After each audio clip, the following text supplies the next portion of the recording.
Hello friends, welcome back to my YouTube channel law educators.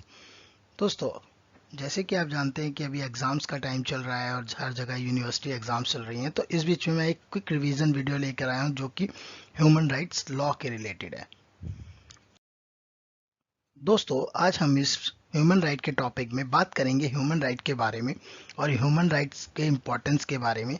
साथ के साथ जानेंगे कि universal declaration of human rights क्या है, इंटरनेशनल कॉवेनेंट ऑफ सिविल और पॉलिटिकल राइट्स क्या होते हैं, और जो इंटरनेशनल कॉवेनेंट था इकोनॉमिक, सोशल और कल्चरल राइट्स में, वो क्या है। और साथ के साथ बहुत ही इंपॉर्टेंट क्वेश्चन जो कि है डिफरेंस बिटवीन फंडामेंटल और ह्यूमन राइट्स, उसके बारे में बात करेंगे। So friends, let's start with the introduction of human rights. तो ह्यूमन राइट्स होते क्या हैं? Human rights are the rights inherent to all human beings, जो कि सभी मानव के अंदर इनहेरेंट है, वेस्टेड है उसके बर्थ से। चाहे वो किसी भी नेशनैलिटी का हो, या फिर उसका जो रेजिडेंस है वो कहीं का भी हो, या फिर मेल फीमेल, या फिर कोई भी नेशनैलिटी हो उसकी, कोई भी ओरिजिन हो उसका, कलर, रिलीजन, लैंग्वेज और अदर स्टेटस। तो इस तरह के डिस्क्रिमिनेशन से अलग जो राइट्स प्रोवाइड किए गए, जो कि ह्यूमन बीइंग के अंदर वेस्टेड है, इनहेरेंट है उसके साथ, उसके बर्थ के साथ, वे राइट्स ह्यूमन राइट्स कहलाते हैं। We all are equally entitled to our human rights without any discrimination. तो जैसे कि मैंने बताया, ऊपर डिस्क्रिमिनेशन लिस्ट है, place of residence, sex, national, ethnic original, colour, religion, language और अदर स्टेटस। अब दोस्तों, these rights inherent in human being from the birth, we can call birthright as well, and it's end of the life of human beings। तो ये कब तक देते हैं? जब ह्यूमन का जो बर्थ है, बर्थ से ही उसके बर्थ राइट स्टार्ट हो जाते हैं, ह्यूमन राइट स्टार्ट हो जाते हैं, और उसकी जो डेथ है, जो उसकी डेथ तक, उसकी एंड ऑफ लाइफ तक वो उसके साथ रहते हैं, उसके साथ इनहेरेंट रहते हैं। These rights are inter related, interdependent और इंडिविजुअल। तो ये है राइट्स, वह हैं कि जो कि आपस में इंटर रिलेटेड है, इंटरडिपेंडेंट है और इंडिविजिबल है। मतलब इसे कोई डिवाइड नहीं कर सकता। कि अगर हम कहते हैं ना, जैसे किसी तरह की डिस्क्रिमिनेशन से हम इसे डिवाइड कर दें, तो डिवाइड नहीं होंगे, ये विदाउट एनी डिस्क्रिमिनेशन जो राइट्स हैं वो दिए जाते हैं। तो दोस्तों, अब हम पहले एक कॉन्सेप्ट समझ लेते हैं कि ह्यूमन राइट का कॉन्सेप्ट क्या है। तो कॉन्सेप्ट समझने के लिए पहली चीज़ तो जानेंगे कि ह्यूमन राइट्स जो है वो दोस्तों कोई साइंटिफिक डेफिनेशन नहीं है। ठीक है, ये जो राइट्स हैं वो इनहेरेंट राइट है from the birth of human. These rights are exist with human till death. तो ये एग्जिस्टेंस कब से है? उसके बर्थ से टिल उसकी डेथ तक। नो डिस्क्रिमिनेशन, तो यहाँ पर किसी तरह का डिस्क्रिमिनेशन नहीं होना चाहिए। Bound up with the idea of human dignity, human dignity के आइडिया से बाउंड है ये।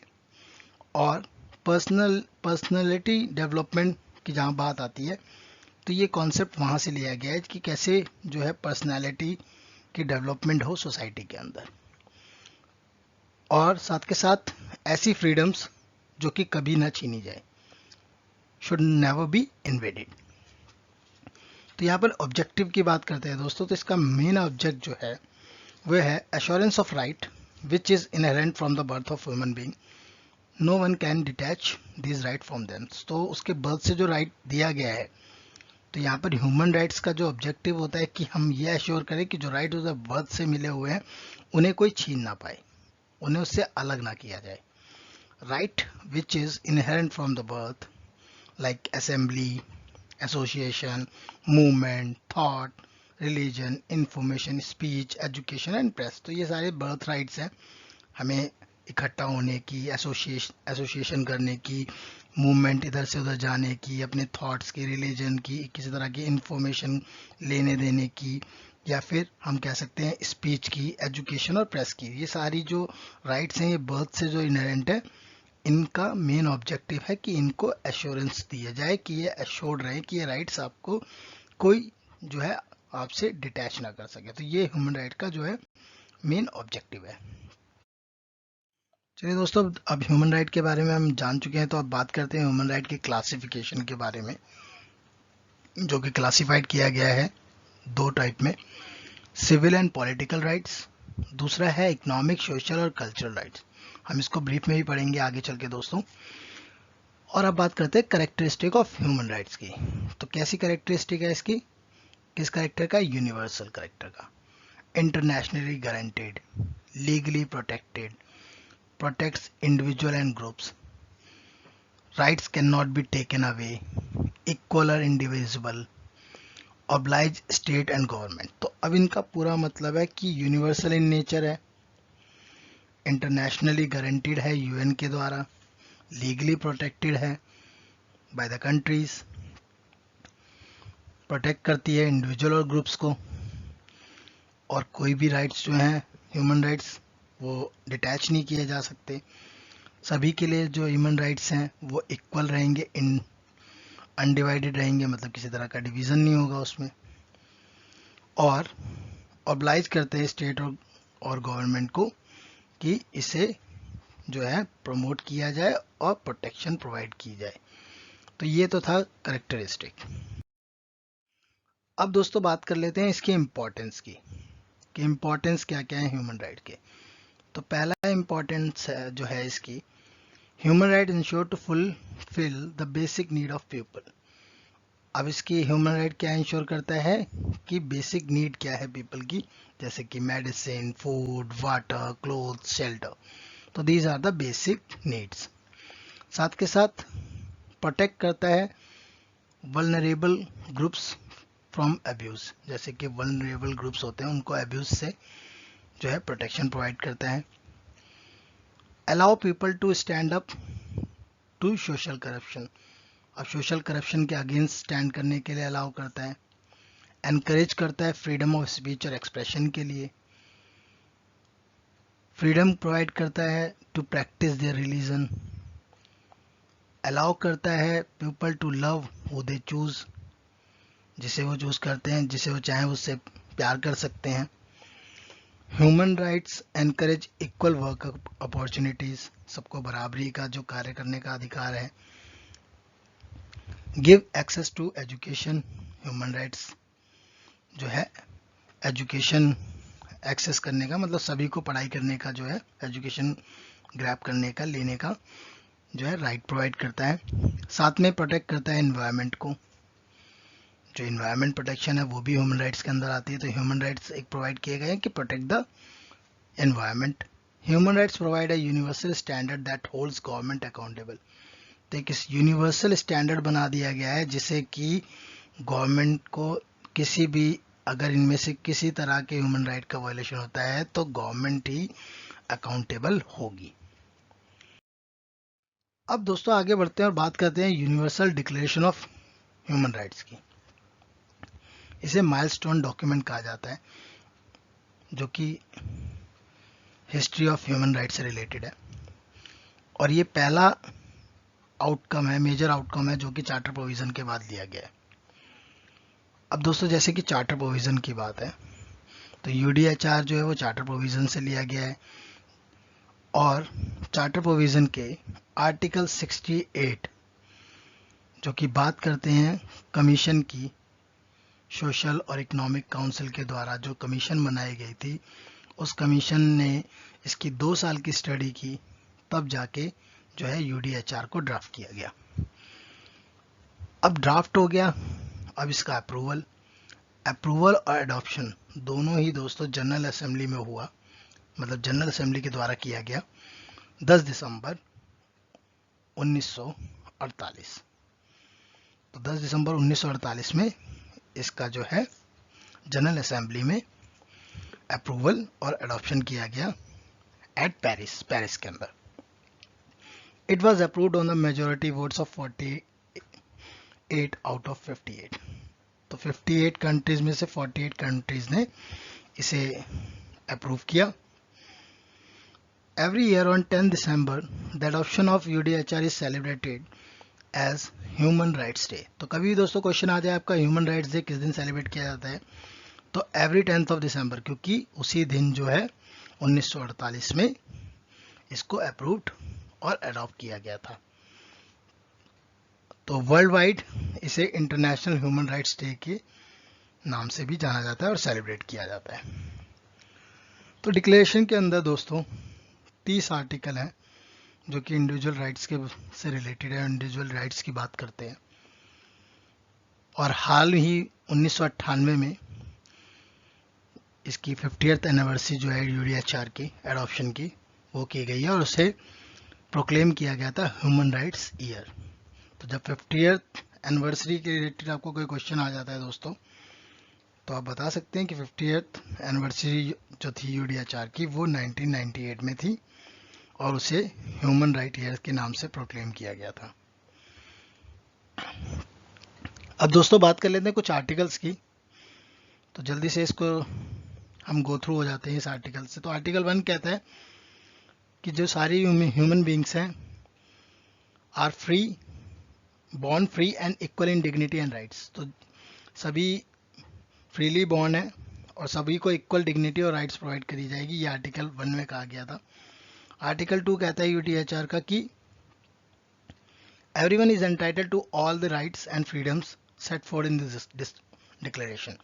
तो जो भी डिक्लेरेशन में जो तय किए गए हैं राइट्स और फ्रीडम, तो सभी उसके लिए एंटाइटल हैं without any discrimination, like race, creed, language, religion, caste. तो बिना किसी डिस्क्रिमिनेशन के सभी को बराबरी का राइट्स और फ्रीडम के लिए एंटाइटल किया गया है, ये आर्टिकल 2 में कहा गया है। आर्टिकल 3 यूडीएचआर के 3 से लेके 21 जो है वो सिविल और पॉलिटिकल राइट्स की बात करता है, जिसमें आर्टिकल 3 जो है राइट टू लाइफ, लिबर्टी और सिक्योरिटी ऑफ पर्सन। 4 में कहा गया है freedom from slavery and servitude.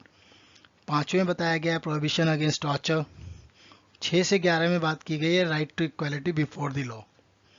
उसके बाद 12 में बताया गया right to privacy, family, home and correspondence.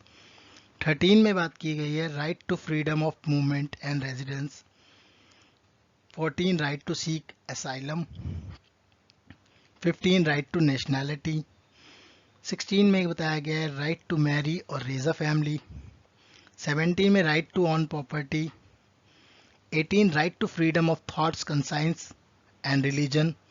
19 में बताया गया है right to freedom of opinion और एक्सप्रेशन। 20 में बताया गया है right to freedom of peaceful assembly. और 21 में कहा गया है right to participate in the government of his country. तो ये थे सिविल और पॉलिटिकल से रिलेटेड राइट जो कि आर्टिकल 3 से 21 के बीच में है। अब 22 से 27 की बात करते हैं दोस्तों। 22 से 27 में इकोनॉमिक, सोशल और कल्चरल राइट की बात की गई है, जिसमें बताया गया है पहला जो है 22 article number 22 right to social security, सामाजिक सुरक्षा की बात की गई है। यहाँ पर अधिकार दिया गया है सामाजिक सुरक्षा प्रदान करने का। फिर आर्टिकल 23 में बताया गया right to work and free choice of employment. तो काम करने का अधिकार दिया गया है और अपनी चॉइस की जो है एम्प्लॉयमेंट चूज करने का जो है वो राइट दी गया है। 24 में दोस्तों बात की गई है right to reasonable limitation of working hours. यहाँ पर यह राइट दिया गया है कि जिसको जो भी काम करता है, जो राइट दिए गए हैं 23 में, तो अब 24 में ये कहा गया है जो भी उसका काम और अपने चॉइस ऑफ एम्प्लॉयमेंट है वो एक रीजनेबल टाइम तक होना चाहिए, मतलब वर्किंग आवर्स तक ही होना चाहिए, ये नहीं कि स्लेवरी की तरह उससे हम 24 घंटे काम कराएंगे। तो यहाँ पर एक right to reasonable limitation of working hours, मतलब एक लिमिटेशन लगा दी है वर्किंग आवर्स पे, उससे रिलेटेड राइट की बात की गई है। राइट आर्टिकल 25 में बात की गई है right to a good standard of living for person, families, health. तो अच्छे स्टैंडर्ड लिविंग की बात की गई है फॉर द इंडिविजुअल और उसकी फैमिली हेल्थ के रिगार्डिंग। आर्टिकल 26 में बात की गई है राइट टू एजुकेशन। 27 में बताया गया है right to enjoy cultural life and share in scientific achievement. तो अपने कल्चरल लाइफ को एंजॉय करने के लिए और वैज्ञानिक अचीवमेंट में पार्टिसिपेट करने के लिए और शेयर करने के लिए राइट प्रोवाइड किया गया है 27 में। और 28 कहता है good social and international order in which rights and freedom set fourth in declaration. तो अब एक तरह से बात की गई है सामाजिक और इंटरनेशनल ऑर्डर्स की, जो कि इस डिक्लेरेशन के द्वारा जो है तय किए गए हैं। 29 में ड्यूटीज और रिस्पॉन्सिबिलिटीज की बात करते हैं इंडिविजुअल्स की, जो कि कम्युनिटी में ऑन करते हैं। आर्टिकल 30 जो है वो ये कहता है nothing in the declaration may be interpreted as implying for any state, group, or a person any right to engage in any activity or to be performed act aimed at destruction of any of the right and freedom। तो यहाँ पर यह declaration की बात की गई है कि जो भी दिया गया है इस यूडीएचआर में, मतलब यूनिवर्सल डिक्लेरेशन में, वो इसी तरह से इंटरप्रेट किया जाए कि सबको बराबरी का अधिकार दिया जाए और जो सबके राइट्स और एक्टिविटी जो परफॉर्म्ड हो रही है उसका एम सिर्फ उनको राइट्स और फ्रीडम प्रोवाइड करने का है और किसी तरह की डिस्ट्रिक्शन प्रोवाइड करने का नहीं। तो यह जो है पूरा यूडीएचआर के बारे में दोस्तों आपको इसमें बताया गया है। अब इम्पोर्टेंस की बात कर लेते हैं यूडीएचआर की। तो पहला मेजर इम्पोर्टेंट था कि यूएन में जो ह्यूमन राइट की फील्ड में सबसे पहला अचीवमेंट था UDHR. gained considerable authority as a general guide of fundamental right and freedom with member nations। तो एक अथॉरिटी गेन की है यूडीएचआर ने और साथ के साथ एक गाइड है, एक जनरल गाइड बनाई गई है फंडामेंटल राइट और freedom with members nation. Constitution of the Charter and head dignity of the Charter, it is cornerstone for all UN activities relating to human rights। Rules of declaration is now have the status of customary international law। Declaration are set as a common standard of achievement for all peoples and all nations। तो इसका जो importance है कि ऐसी declaration जो कि common standard achievement के लिए दी गई है सभी लोगों के लिए और उनके नेशंस के लिए। दोस्तों जैसे कि हमने क्लासिफिकेशन की बात की थी अभी कुछ देर पहले, तो उस क्लासिफिकेशन में हमने इंटरनेशनल कोवेनेंट मतलब सिविल और पॉलिटिकल राइट्स की बात की थी और दूसरी जो थी हमारी इकोनॉमिक, सोशल और कल्चरल राइट्स। तो उनसे रिलेटेड इंटरनेशनल कोवेनेंट है उसके बारे में हम बात कर लेते हैं और इसे जनरेशन ऑफ राइट्स भी कहा जाता है। तो जो ICCPR है, international covenant of civil and political rights, ये फर्स्ट जनरेशन ऑफ राइट है, जिससे कि फर्स्ट जनरेशन हम इसे कहते हैं। और इसका जो की इंटरनेशनल ह्यूमन राइट्स से रिलेटेड जो ट्रीटीज़ हैं वो प्रोटेक्ट करती हैं सिविल और पॉलिटिकल राइट्स को, प्रोवाइड करती हैं। इसका जो पूरा आप कोवेनेंट के बारे में समझेंगे तो इसका कोवेनेंट जो है सिर्फ ये प्रोवाइड करता है कि किस तरह से सिविल और पॉलिटिकल राइट्स को प्रोटेक्शन प्रोवाइड की जाए। It was adopted by UN general assembly on 16 दिसंबर 1966। तो दोस्तों 16 दिसंबर 1966 में अडॉप्ट किया गया था जनरल असेंबली के द्वारा और इसको इन्फोर्स किया गया था 23 मार्च 1976 में। तो दोस्तों ये जो सिविल और पॉलिटिकल राइट्स का जो कोवेनेंट है ये इंटरनेशनल बिल था जो ह्यूमन राइट्स से रिलेटेड उसका पार्ट है, साथ के साथ यूडीएचआर और ICESCR का भी, मीन्स कि international covenant of economic, social and cultural rights. Covenant consist of preamble and 53 articles divided into 6 parts. तो दोस्तों प्रियम्बल के साथ साथ 53 आर्टिकल्स हैं इसमें और इसे 6 पार्ट में जो है वो डिवाइड किया गया है। तो अब जो से 6 पार्ट में जो डिवाइड किया गया है इसका मेन जो ऑब्लिगेशन है स्टेट पार्टीज को कि ये अंडरटेक करना कि जो भी रिपोर्ट्स हैं इससे रिलेटेड वो रिपोर्ट्स सबमिट करना ताकि जो राइट्स प्रोवाइड किए गए हैं eight the time of adoption of this covenant, this agreement, तो वो इफेक्ट में रह सके। तो इस तरह की एक अंडरटेकिंग की बात भी की गई है और स्टेट पार्टीज और मेंबर पार्टीज को ये अंडरटेकिंग देने की बात भी बताई गई है। तो दोस्तों अब हम बात कर रहे थे जब कि इंटरनेशनल कोवेनेंट ऑफ सिविल और पॉलिटिकल राइट की, तो दोस्तों इसमें जब 6 पार्ट की बात की तो पहला पार्ट जो है वो आर्टिकल 1 से रिलेटेड है, जिसमें बताया गया है जो पार्ट पूरा है आर्टिकल 1 वो डील करता है deal with the right to self determination. People have right to determine their political status and free pursue in it. तो अपने पॉलिटिकल स्टेटस को डिटरमाइन करना और उसे परस्यू करना। दूसरा पार्ट है आर्टिकल 2 से 5 तक का, जो कि डील करते हैं, जिसमें राइट्स आते हैं, rights and obligation of state parties to covenant. तो जो कॉवनेंट के अंदर जो स्टेट पार्टीज हैं उनके राइट्स एंड ऑब्लिगेशन की बात की गई है आर्टिकल 2 to 5 के अंदर। तो आर्टिकल 2 to 5 के अंदर जल्दी से डिफाइन कर लेते हैं आर्टिकल 2 को। आर्टिकल 2 में बात की गई है कि एक तरह की अंडरटेकिंग की बात की गई है, जितने भी मेंबर स्टेट्स हैं वो सभी को राइट्स प्रोवाइड करने के लिए, मतलब रिस्पेक्टेड ह्यूमन राइट प्रोवाइड करने के लिए जो है उन्होंने एक अंडरटेकिंग दी है कि सभी को बराबरी का जो है अधिकार प्रोवाइड किया जाएगा। आर्टिकल 3 में बात की गई है कि यदि कोई भी राइट्स वायलेटेड होते हैं तो उसकी रेमेडी प्रोवाइड की जाएगी, इसकी अंडरटेकिंग है। और इसमें एक इम्पॉर्टेंट बात कही गई थी कि equal right given to man और women to enjoy rights under this covenant. तो जो भी मैन और वुमेन है उसमें बराबर का अधिकार दिया गया है कि अपने राइट्स को एंजॉय करने का अंडर दिस कॉवेनेंट। आर्टिकल 4 में बात की गई है proclamation of right under the time public emergency and national threaten. तो कभी भी नेशन जो है, जो कंट्री है या स्टेट है, वो इन राइट्स को प्रोक्लेम कर सकता है at the time of public emergency और जब नेशन थ्रेट की बात आती है। तो कुछ राइट्स इसमें हैं जो कि प्रोक्लेम नहीं कर सकती स्टेट। तो वो राइट्स हैं आर्टिकल 6 में 7, 8, 11, 15, 16 एंड 18।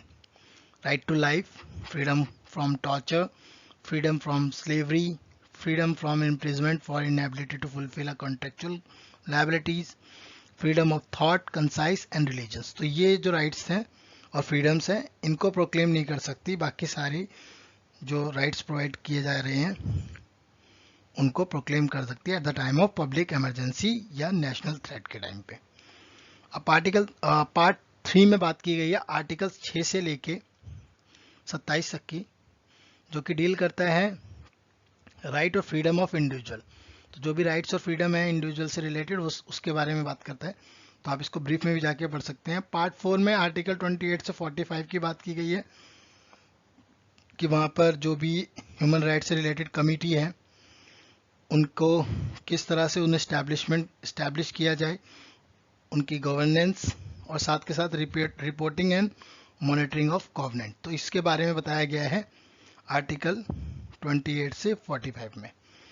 पार्ट 5 में 46 और 47 की बात की गई है, जिसमें वो क्लैरिफाई करता है clarification that covenant shall not be interpreted as interfering the UN और inherent rights of all people to enjoy full resource. तो जो भी राइट्स प्रोवाइड किए गए हैं तो ये इस तरह से इंटरप्रेट नहीं करना कि किसी तरह की इंटरफेरेंस आ जाए जो भी राइट्स प्रोवाइड किए गए अंडर दिस कॉवेनेंट और उनकी जो इंजॉयमेंट है पीपल की उसमें किसी तरह की इंटरफेरेंस हो, या फिर यूएन के द्वारा जो प्रोवाइड किए गए यूएन चार्टर में जो भी राइट्स प्रोवाइड किए गए उनके अंदर किसी प्रकार की जो है इंटरफेरेंस हो। तो इस तरह से ही ये एक तरह की अंडरटेकिंग दी गई है जो स्टेट पार्टीज हैं कि वो अपने अकॉर्डिंग टू दिस कॉवेनेंट वो इस तरह से इसको इंटरप्रेट करे कि किसी तरह की इंटरफेरेंस ना आए यूएन में और जो राइट्स प्रोवाइड किए गए हैं पीपल्स को उनकी इंजॉयमेंट में। अब दोस्तों पार्ट 6 की बात करते हैं, उसमें आर्टिकल 48 से 53 की बात की गई है। इसमें governance, ratification, entry into force और अमेंडमेंट ऑफ द गवर्नमेंट। तो जो भी अमेंडमेंट है, एंट्रीज हुई हैं और गवर्न रेटिफिकेशन हुए हैं वो सारे के बारे में जो है 48 से 53 के बारे में बात की गई है। तो दोस्तों 6 पार्ट्स थे जो कि मैंने आपको इसमें क्विकली बता दिया है। अगला है दोस्तों international covenant of economic, social और कल्चरल राइट। तो ये सेकंड जनरेशन ऑफ राइट भी कहते हैं और इसका जो मेन रेंज है वो प्रोवाइड करती है प्रोटेक्शन फॉर इकोनॉमिक, सोशल और कल्चरल राइट्स। तो जो इंटरनेशनल ट्रीटी है ह्यूमन राइट से रिलेटेड वो प्रोवाइड करती है प्रोटेक्शन फॉर इकोनॉमिक, सोशल और कल्चरल राइट्स में। Commits to the party towards the granting, तो एक तरह की कमिटमेंट प्रोवाइड करती है कि यहाँ पर स्टेट पार्टीज जो मेंबर पार्टीज हैं इस कॉवेनेंट की वो ये एश्योर करें कि वो सभी तरह के इकोनॉमिक, सोशल और कल्चरल राइट्स जो हैं वो इंडिविजुअल्स को ग्रांट करी जाए। तो दोस्तों ये अडॉप्ट किया गया था यूएन जनरल असेंबली में 1966 में 16 दिसंबर सेम डे जब आईसीसीपीआर का अडॉप्शन हुआ था, और ये 3 जन 1976 में एनफोर्स हुआ था। दोस्तों तो दोनों में बहुत डिफरेंस है। अडॉप्शन सेम डे हुआ था, बट जो केम इनटू फोर्स वाली बात आई है तो वो 23 मार्च था, ये 3 जनवरी है। ईयर सेम ही है। It commits it party to work towards the granting to of ESC rights to individuals. तो जैसे कि इकोनॉमिक, सोशल और कल्चरल राइट्स ग्रांट करने की बात की गई है, तो एक तरह की कमिटमेंट ली गई है। अब दोस्तों इसमें ICESCR मीन्स कि हमारे जो इकोनॉमिक और सोशल कल्चरल राइट्स से रिलेटेड जो इंटरनेशनल कॉवेनेंट है, वो बात करता है कि ऐसे स्टेप को सेटअप करता है ताकि जो स्टेट पार्टीज हैं वो सभी तरह के जो राइट्स प्रोवाइड किए गए हैं इस कन्वेंशन के द्वारा, उस कन्वेंशन के सभी राइट्स को जो है वो रियलाइज करा सकें। मतलब कि उनको एक सेटअप किया गया है कि जो भी स्टेप्स लिए जाएंगे स्टेट पार्टीज के द्वारा for the realization of various rights contained in the convention. तो इंटरनेशनल कॉवेनेंट जो एग्रीमेंट था उसमें सारे वो पॉइंट्स लिखे हुए थे कि क्या स्टेप्स लेने हैं गवर्नमेंट को for the realization of various rights. साथ के साथ मॉनिटर और असिस्टेंस की बात की गई है, किस तरह से ये इम्प्लीमेंट होगा जो भी राइट्स दिए गए हैं इस कॉवेनेंट के अंदर, और एंटिटी क्रिएट करने की बात करेगा जिसे हम ट्रीटी बॉडी भी कहते हैं, कमेटी भी कहते हैं। तो एक कमेटी जो है उसको कमेटी बनाने की बात की जा रही है, एस्टैब्लिशमेंट की बात की जा रही है। अंडर दिस एक एस्टैब्लिशमेंट की बनाई जाती है जिसे हम कमेटी कहते हैं, इकोनॉमिक और सोशल राइट से रिलेटेड। और उसका जो भी मॉनिटर है, असिस्टेंस है, उसका ये काम है कि वो मॉनिटर करे कि किस तरह से जो मेंबर पार्टीज हैं वो इन राइट्स को कैसे जो है इम्प्लीमेंट कर रहे हैं अपनी अपनी कंट्रीज में। It is composed of preamble and 31 articles which is divided into 5 parts. तो इसके अंदर प्रीएम्बल 31 आर्टिकल्स जो कि 5 पार्ट में डिवाइडेड है। तो क्विकली हम इनके पार्ट्स के बारे में बात कर लेते हैं दोस्तों। तो पहला पार्ट जो है इसमें आर्टिकल 1 की बात की गई है, right to self determination. Part 2 में बात की गई है nature of obligation of state parties, जिसमें कि आर्टिकल 2 है स्टेप्स फॉर फुल रियलाइजेशन, जिसकी हम बात कर रहे थे। आर्टिकल 3 में assurance for providing equal rights. Article 4 में बात की गई है no illegal limitation of enjoyment of right. Article 5 में बात की गई है no restriction on people to enjoy rights. तो आर्टिकल 4 में कि किसी तरह की इलीगल लिमिटेशन नहीं लगानी इंडिविजुअल के ऊपर अपने राइट्स को एंजॉय करने के लिए, और 5वें में बताया गया है किसी तरह की रिस्ट्रिक्शन नहीं होनी चाहिए अपने राइट्स को एंजॉय करने के लिए। तो इलीगल लिमिटेशन और रिस्ट्रिक्शन दोनों ही अलग चीज़ें हैं दोस्तों। पार्ट 3 में बात किया गया है इकोनॉमिक, सोशल और कल्चरल राइट्स की, जो कि 6 से 15 तक है, जिसमें आर्टिकल 6 में बताया गया है right to work, right to just and favourable condition of work, right to form and join trade unions, trade union बनाना, उसको ज्वाइन करना।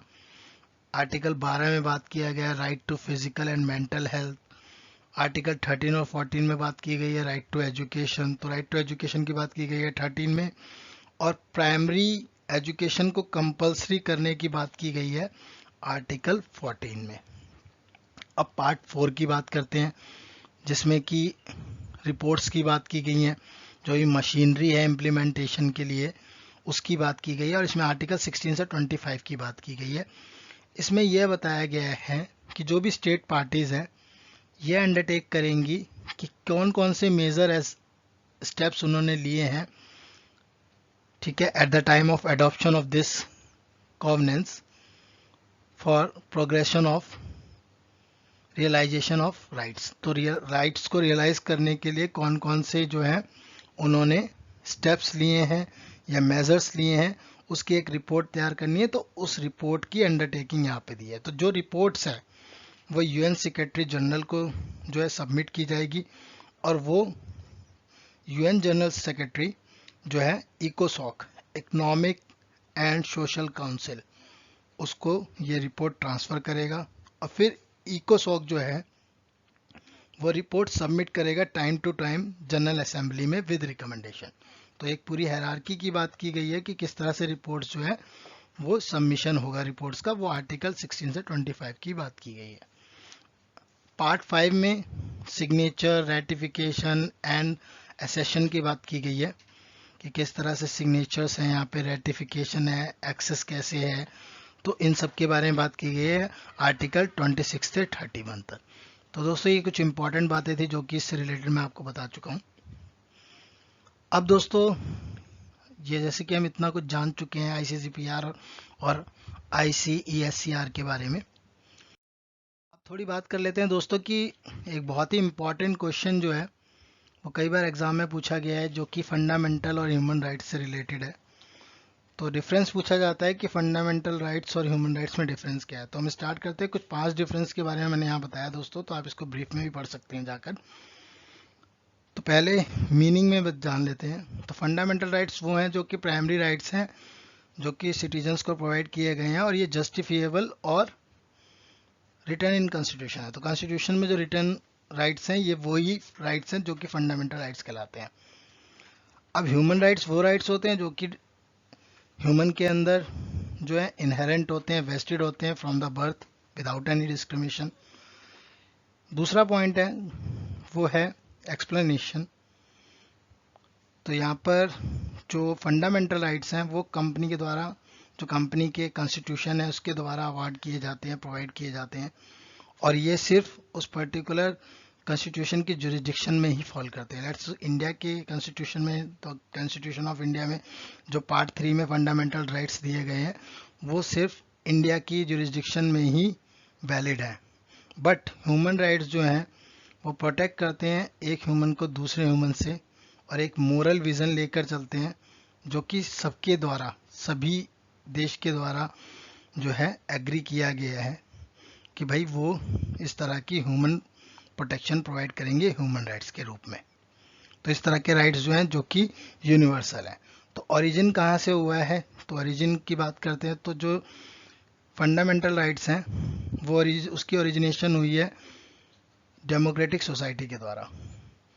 जितनी भी डेमोक्रेटिक सोसाइटीज़ हैं, डेमोक्रेटिक नेशंस हैं, उनके द्वारा फंडामेंटल राइट्स की इजाद हुई है। और जो ह्यूमन राइट्स है दोस्तों, ह्यूमन राइट्स जो है वो सिविलाइज्ड नेशन जो हैं उनके आइडियाज से लिया गया है। तो ह्यूमन राइट का जो ओरिजिन है वो सिविलाइज्ड नेशन के आइडियाज के द्वारा लिया गया है। अब बात करते हैं दोस्तों स्कोप की। तो जो फंडामेंटल राइट है वो कंट्री स्पेसिफिक है, जैसे कि मैंने बताया कि द कॉन्स्टिट्यूशन ऑफ इंडिया, उसके अंदर जो पार्ट 3 में जितने भी फंडामेंटल राइट्स दिए गए हैं वो सारे फंडामेंटल राइट्स सिर्फ कंट्री स्पेसिफिक है, इंडिया स्पेसिफिक है। बट जो ह्यूमन राइट्स हैं दोस्तों वो यूनिवर्सली है, यूनिवर्सल इन नेचर है। तो ये एक यूनिवर्स लेवल पे मतलब पूरे सभी देशों को जो है ह्यूमन राइट्स जो है मानना होता है, ह्यूमन राइट्स के फॉलो करना होता है। अब एनफोर्समेंट की बात करते हैं दोस्तों। तो जो फंडामेंटल राइट्स होते हैं वो कोर्ट ऑफ लॉ के द्वारा जो है एनफोर्स किए जाते हैं, जबकि जो ह्यूमन राइट्स हैं वो यूनाइटेड नेशन ऑफ ऑर्गेनाइजेशन के द्वारा, जो यूएनओ है, उसके द्वारा जो है एनफोर्स किए जाते हैं। तो दोस्तों ये कुछ डिफरेंस है जो कि हर बार एग्जाम्स में आते हैं इससे रिलेटेड क्वेश्चन। तो मैं आशा करता हूँ कि आप इसको अच्छी तरह समझ गए होंगे। So friends, today's topic is completed and I hope you understood the topics. So thank you for watching the video. Please share the feedback, like, comment and subscribe the channel for more videos. Thank you once again. Stay tuned.